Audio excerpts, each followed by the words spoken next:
ایک آدمی اگر بیمار ہے اور ڈاکٹروں نے کہا کہ روزہ رکھنا آپ کے لیے نقصان دہ ہے، یا اسے یقین ہو گیا، اس لیے اس کو تجربہ ہے کہ اگر میں روزہ رکھوں گا تو بیماری ہماری بڑھ جائے گی، یا تاخیر سے شفا ہوگی، یا تاخیر سے شفا ملے گی، یا ایسے ہی اس کے وجہ سے مزید نقصان لاحق ہوں گے، تو ایسی حالت میں روزہ رکھنا واجب نہیں ہے، بلکہ روزہ رکھنا مکروہ ہے۔ لیکن اگر یہ معمولی سی بیماری ہے، سر میں تکلیف ہے، درد ہے، یا ایسے ہی نزلہ زکام کی شکایت ہے، تو بھائیو روزہ رکھنا واجب ہے۔ ایسی حالت میں آپ روزہ نہیں توڑ سکتے۔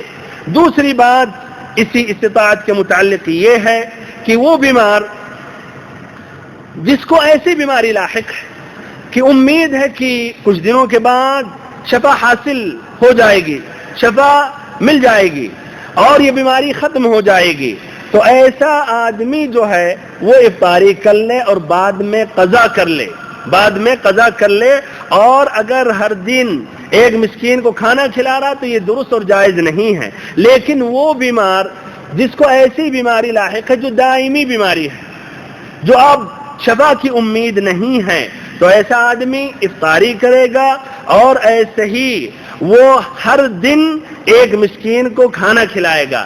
ایسے ہی وہ آدمی بھی جو کافی بوڑھا ہو چکا اور روزہ نہیں رکھ سکتا، تو اس کے لیے بھی یہی حکم ہے، ہر دن ایک مسکین کو یہ کھانا کھلائیں۔ ہر دن ایک مسکین کو کھلائیں، یا آخری مہینے میں 30 دن کر کے 3 مسکینوں کو کھانا کھلا دیا جائے، یا 30 مسکینوں کو کھانا دے دیا جائے۔ اور اس کی مقدار کیا ہے؟ آدھا صاع، یعنی 1.5 کلو مثلا چاول آپ دے دیں، اور بہتر اس کے ساتھ تاکہ سالن یا اس کے ساتھ ملا کے کھا سکے دال یا گوشت دے دیں، تو یہ زیادہ بہتر ہے، افضل ہے۔ اور ایسے ہی بھائیوں پیسہ دینا مسکینوں کو کافی نہیں ہے، اس لیے اللہ تعالیٰ نے کیا کہا؟ اطعام مسکین کہا، وعلی الذین یطیقونہ فدیۃ طعام مسکین۔ ایسے لوگوں کے بارے میں جو عاجز ہیں یا دائمی بیماری ہے یا بوڑھے ہو چکے ہیں، تو ایک مسکین کو کھانا کھلائیں، تو ادھر قیمت دے دینا یہ صحیح اور درست نہیں ہے۔